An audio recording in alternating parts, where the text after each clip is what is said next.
It was a cold, brittle day in February of 1999 in the city of Scarborough, a town not too far from here, where I was born into this creative, confusing, and passionate world of literature. This marked the start of my literary journey. I began the first 3 years of my life learning English by having it spoken to me. Now, just to mix things up, English wasn't the only language I was learning. I was also being taught my home language of Gujarati at the same time. This made things very confusing for my little brain to handle. At the age of 3, my parents started reading to me every night, and I fell in love with having stories read to me, especially the ones from the series of Curious George, The Magic School Bus, and Robert Munsch. Having so many stories read to me at a young age sparked my imagination when I reenacted books with my little brother. Even though I could not read very well at this age, I used to memorize some of my favorite stories and pretend read them to my brother, which amused my parents a lot. By the age of 4, I finally started kindergarten, and I was ecstatic to learn more about reading and writing and explore all the books the classroom had. Even though I was a bit of a shy kid, I felt sharing my books was a way of communicating with my peers.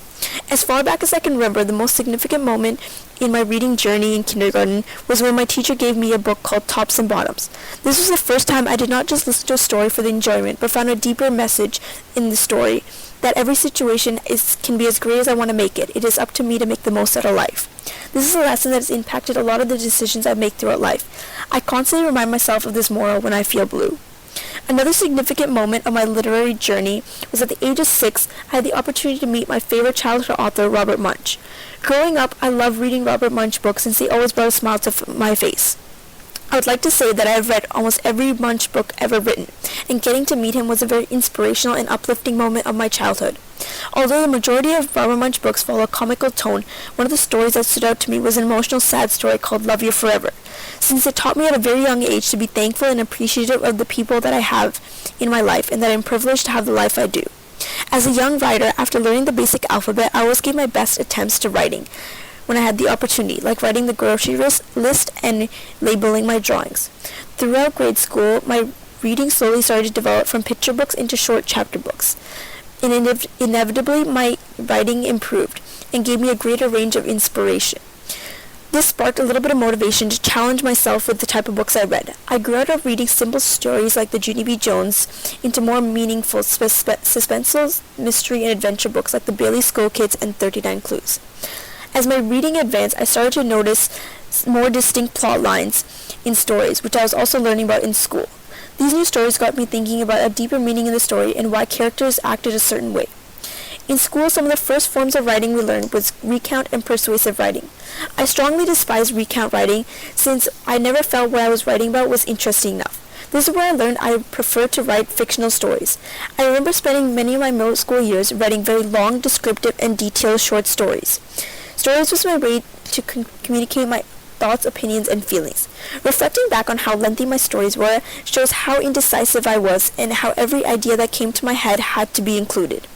One of the pieces I was most proud of in middle school was a persuasive piece on why schools should not have uniforms. This is where I discovered I am able to find inspiration in my writing only when I'm passionate about what I'm writing about. Grade school not only helped me discover my strengths in writing, but also gave me an output for reading through the Silver Birch Reading Club. This is an important part of my middle school life since it not only allowed me access to the selected books for that year, but the opportunity to discover new genres of books I may have never tried on my own. As I became more passionate about reading and writing fiction, my parents encouraged me to read different types of texts to broaden my knowledge, like newspapers.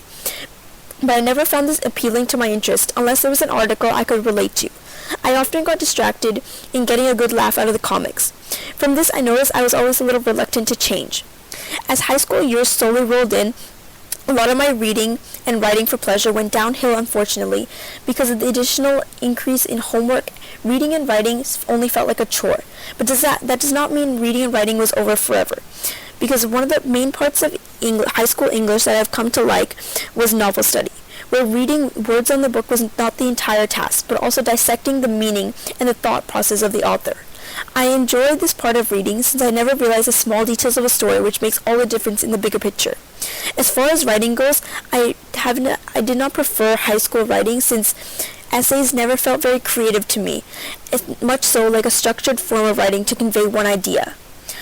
Through my journey as a writer and reader, I've come over a speed bump over the past couple years, but it's not over yet. From all the time I've learned in my 17 years as a literary reader and writer will help me conquer my post-secondary created using Powtoon.